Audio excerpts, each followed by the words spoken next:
ফয়সাল এক সাহসী তরুণ। অন্যায় দেখলে তার মন থেমে থাকত না, প্রতিবাদ করতেই হতো।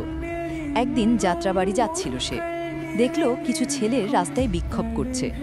কিছু না জেনেই সে যোগ দিল আন্দোলনে। দিনটি ছিল 14 জুলাই।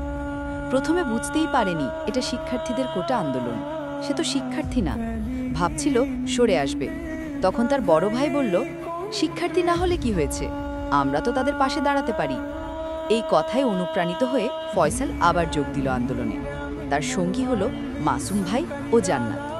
তারা একসাথে 2-3 দিন রাস্তায় কাটিয়ে দিল। 20 জুলাই বিকেলের দিক, পুলিশ ও ছাত্রলীগ একত্রে যাত্রাবাড়ি থেকে শনি আখড়া আসছিল। তাদের হাতে হামলার শিকার হলো মাসুম ভাই। মাথা ফেটে রক্ত বের হলো, ভর্তি করা হলো সালমান হাসপাতালে। এই সময় পুলিশ ল্যাব ও ছাত্রলীগ গুলি চালাতে শুরু করে। চারদিকে আতঙ্ক, সবাই ছুটোছুটি করে পালাতে লাগলো। ফয়সাল এক দৌড়ে ঢুকে পড়ে একটি কৃষি ব্যাংকের ভিতর। ব্যাংক কর্মীরা তাকে আশ্রয় দেয়। 2-3 ঘন্টা পরে যুদ্ধক্ষেত্র কিছুটা শান্ত হলে ফয়সাল বেরিয়ে আসে। তখন এক পুলিশ ডাকে, এই ছেলে এদিকে আয়। ফয়সাল মনে মনে ইন্না লিল্লাহি ওয়া ইন্না ইলাইহি রাজিউন পড়ে সামনে এগিয়ে যায়।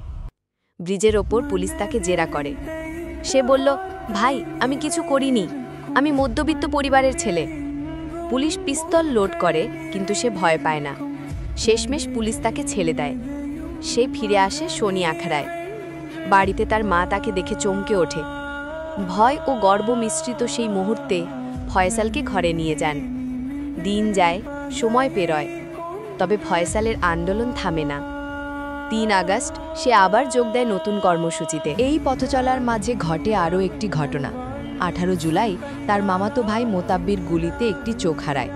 এই ঘটনা ফয়সালকে আরও বেপরোয়া করে তোলে।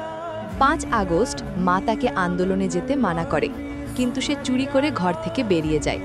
রাস্তা আবার উত্তাল, যাত্রাবাড়ি অবরুদ্ধ। মাসুম ভাই, জান্নাত, লাকিব, আলফাজ সবাই মিলে সামনে এগিয়ে যায়। তারা জানতো না এ লড়াই কবে শেষ হবে, কিন্তু জানতো অন্যায়ের বিরুদ্ধে মুখ খুলতেই হবে। এভাবেই হাজারো ফয়সাল, হাজার ওয়াট পাশ, হাজারো জান্নাত, হাজারো মাসুম ভাই আন্দোলনে যোগ দিয়েছিল নিজের জীবনের মায়া ত্যাগ করে। না হলে আজ এই দেশটা আবার স্বাধীন হতো না। স্যালুট জানাই হাজারো শহীদ ভাইদেরকে।